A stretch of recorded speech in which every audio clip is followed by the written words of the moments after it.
स्वागत है आप सबका हमारे YouTube channel freedom factory study में। आज हम लोग पढ़ेंगे कक्षा 6 गणित दक्षता अभ्यास 9 लंब और समांतर रेखाएं भाग 4। इसका 9वां सवाल पढ़ते हैं और 10वां 2 सवाल पढ़ेंगे, उसके बाद ये चैप्टर हो जाएगा कंप्लीट। तो इसका 9वां सवाल दिया हुआ है कि किसी रेखा के समांतर किसी बाह्य बिंदु से पटरी और गुनिया की सहायता से, ठीक ना। पटरी मतलब ये, गुनिया हमारे पास नहीं है लेकिन ये पटरी की तरह ही होता है गुनिया भी, ठीक ना। उसमें इधर भी नंबर होता है 1 2 3 4, इधर भी 1 2 3 4 तक लगभग रहता है, जीरो स्टार्ट होता है, 0 1 2 3 4 इधर, 1 2 3 4 इधर। गुनिया की सहायता से, ठीक ना, रेखा इस प्रकार खींचेंगे कि चित्र बनाना है, मतलब रेखा खींचना हो और चित्र बनाना है इसमें गुनिया की सहायता से। तो सबसे पहले हम लोग क्या करते हैं कि एक को क्या करते हैं, एक लाइन खींच लेते हैं। सबसे पहले एक लाइन खींच लीजिएगा, ठीक ना, पेंसिल से या पेन से, जो भी हो आपके पास, ठीक ना। यहाँ पे एक लाइन मान लीजिए हम लोग यहाँ से, मतलब कि 1 सेंटीमीटर यहाँ पे, और मान लीजिए यहाँ पे 10 सेंटीमीटर तक खींच लिए हम लोग, ठीक ना। यहाँ से इस तरीके से मिला लिया, ये हो गया हमारा। उसके बाद जस्ट इसमें कुछ भी दूरी ले लेते हैं, जो भी आपको दूरी लेना है, क्योंकि उसने नाप नहीं दिया किस दूरी पर। तो मान लीजिए हम लोग यहाँ पे 3 सेंटीमीटर ले लेते हैं। 3 सेंटीमीटर यहाँ पॉइंटेड कर लेते हैं, और 3 सेंटीमीटर लेने के बाद यहाँ से एक लाइन खींच लेते हैं, ताकि अब 3 सेंटीमीटर चारों तरफ पता नहीं चलेगा। तो 3 सेंटीमीटर यहाँ से लेके 3 सेंटीमीटर, देखिए यहाँ पे एक पॉइंट बना लीजिएगा। 3 सेंटीमीटर यहाँ पे पॉइंट पे लेके और सीधा रखेंगे, 3 सेंटीमीटर यहाँ पे पॉइंट बनेगा। तीनों एक सीध में है, तीनों को एक सीध में मिला लेंगे, ठीक है। तीनों को एक सीध में मिला लीजिएगा, ये मिल गया। तीनों 3 सेंटीमीटर हो गए। यहाँ पे रख लीजिए, मान लीजिए कुछ भी रख सकते हैं। यहाँ पे रख लीजिएगा ए, ठीक ना। यहाँ पे रख लीजिएगा बी, यहाँ पे कोई पॉइंट दे दीजिएगा बीचों बीच, ठीक ना। एक पॉइंट मान लीजिएगा, इसको मान लीजिएगा पी, इसको मान लीजिए सी, और इसको मान लीजिएगा डी, ठीक है। ये रेखा है इसलिए इसका तीर इस तरीके से खींच लीजिएगा, तीर की तरह, ठीक ना। ये पॉइंट जहाँ जहाँ है वहाँ वहाँ कर लीजिएगा इस तरीके से, ठीक है। ये हो गया। इस तरीके से इसको खींच लेना। अब जैसे जैसे खींचे हैं वैसे वैसे इसका नाम लिख लेना है, ठीक है। जैसे जैसे खींचे हैं वैसे वैसे इसका नाम को लिख लेना है, बस वही हो गया। इसको बनाना था, ठीक ना। जैसे यहाँ पे हम हल लिख देते हैं, हल, ठीक ना। हल में अब जो जो चीज़ पता है हमको, या फिर जो जो चीज़ बनाए उसको लिखेंगे। जैसे माना ए बी एक रेखा खींचा, पहले सबसे पहले तो ए बी एक रेखा खींचा, तो लिख देंगे कि माना, पहले ऊपर वाला ही खींचे हम लोग, तो ऊपर वाले लिखेंगे माना, ठीक ना। ए बी, ठीक ना। ए बी ये रेखा का साइन होता है, मतलब कि ये रेखा है, ठीक ना। ए बी रेखा लिख देता रहा हूँ, रेखा के समांतर, समांतर, ठीक ना, बिंदु, ठीक ना, बिंदु सी, बिंदु ये सी से, सी से, बिंदु सी से समांतर रेखा, समांतर रेखा क्या किया, खींचा। यहाँ पे क्या लिखेंगे, खींचनी है, खींचनी है।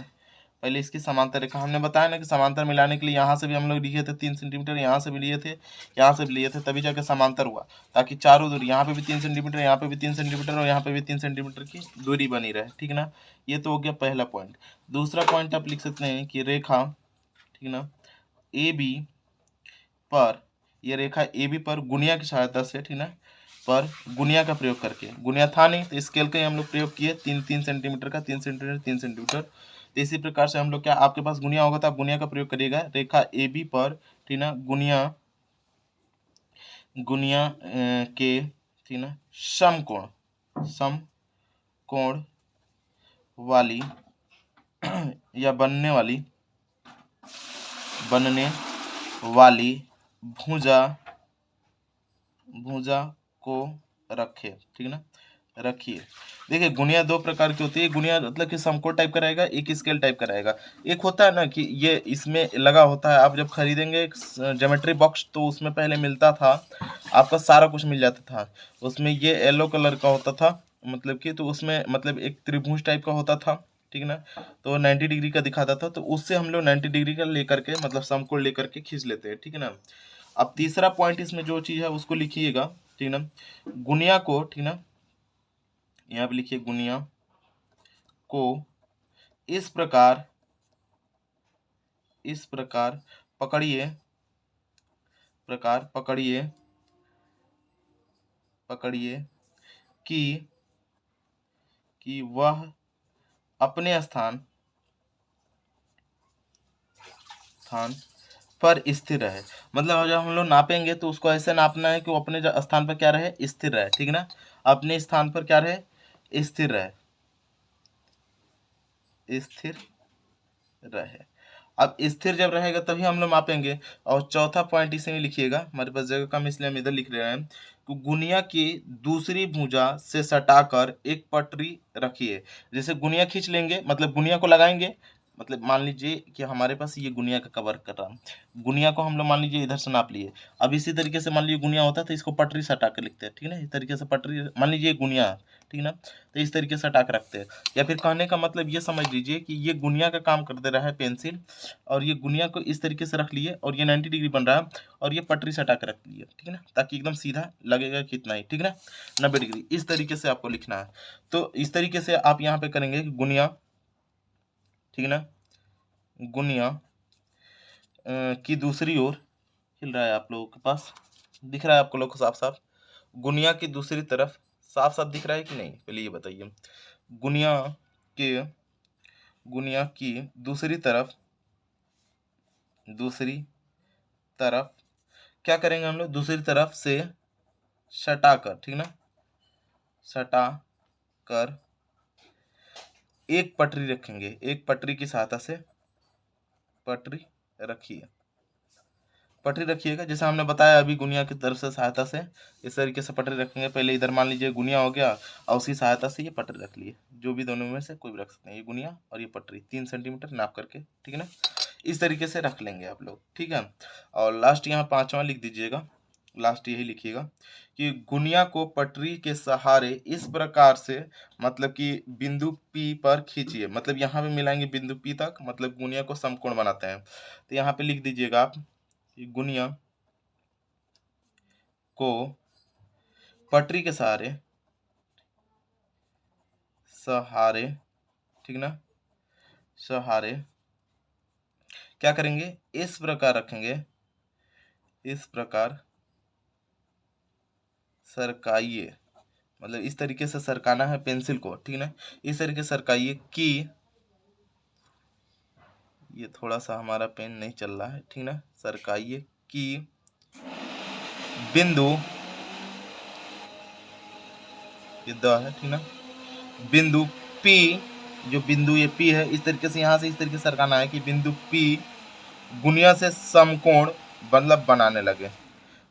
गुनिया से यहाँ पे देखिए, अगर एक लाइन खींच भी देते हैं, अगर सपोज दैट यहाँ पे समकोण बना रहा है ना इधर दोनों तरफ, तो इस तरीके से P मतलब कि समकोण, ये समझाने के लिए ऐसा लाइन मत खींच दीजिएगा, यहाँ पे P पॉइंट बस बनाइएगा, ठीक है ना।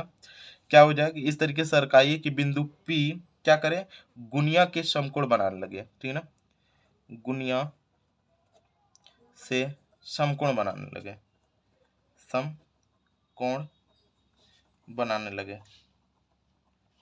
थोड़ा चल नहीं रही है, बनाने लगे,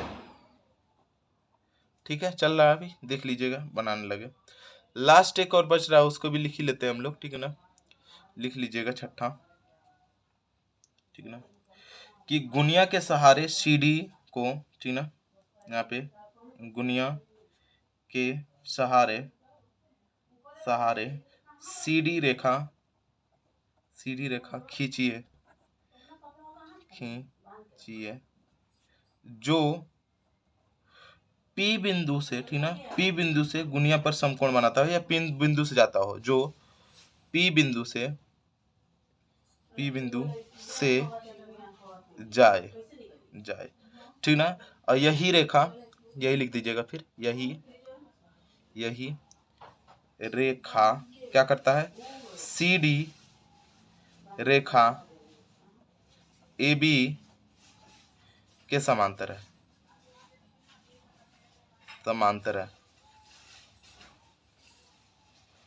समांतर है, पीबी रेखा AB के समांतर है। ये इस तरीके से आपको करना है, बात समझ में आ गया।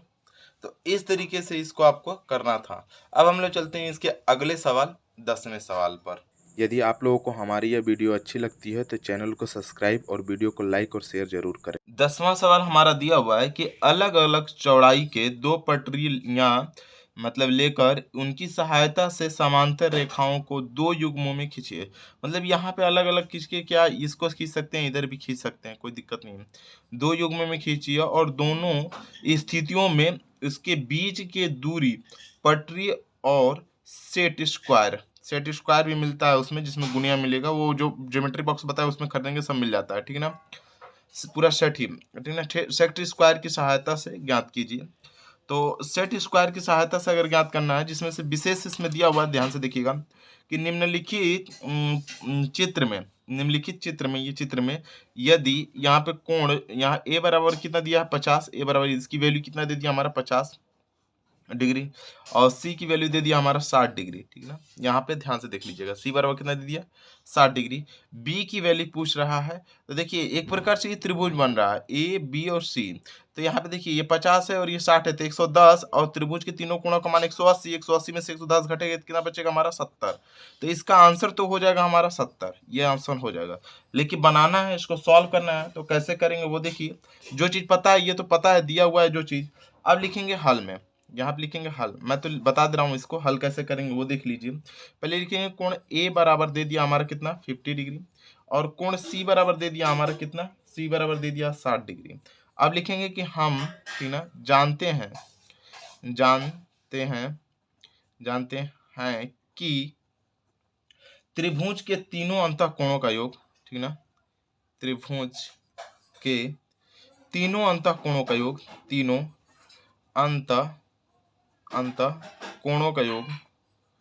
कोणों का योग 180 अंश होता है, 180 अंश होता है।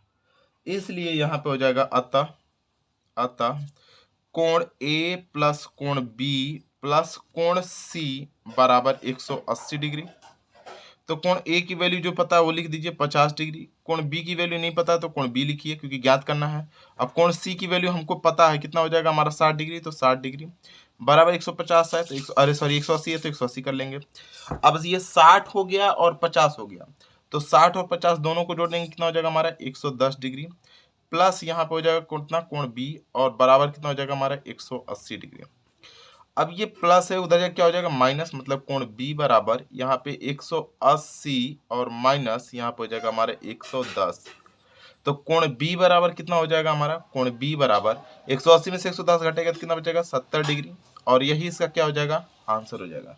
तो इस तरीके से इसको आपको करना था, ठीक है। इसमें कोई विशेष नहीं था, ज़्यादा इसमें कोई तामझाम नहीं था, आप आराम से इसको कर सकते हैं, ठीक है ना। जिसमें उसमें भी 9वां सवाल में भी कुछ है नहीं, बस लाइन खींचना है और जैसे खींचना है वैसे लिख देना है, ठीक ना। थोड़ा लिखने में ज़्यादा समय लग जाता है, इसलिए वीडियो लंबी हो जाती है। तो आप अपनी मर्जी से भी, अगर आप लोगों को जिस तरीके से बनाते हैं उस तरीके से लिख सकते हैं, ठीक ना। उसमें बोला है कि गुणिया की सहायता से, तो गुणिया की सहायता से उसको करेंगे, ठीक है ना। इसमें सॉल्व करना था, सॉल्व करके आंसर लगाना था, ये भी विकल्प ही था, तो इसलिए हम लोग ऐसे कर लिए। यदि आप लोगों को हमारी ये वीडियो अच्छी लगती हो तो प्लीज़ चैनल को लाइक करें, शेयर करें और सब्सक्राइब करना बिल्कुल ना भूलें। धन्यवाद।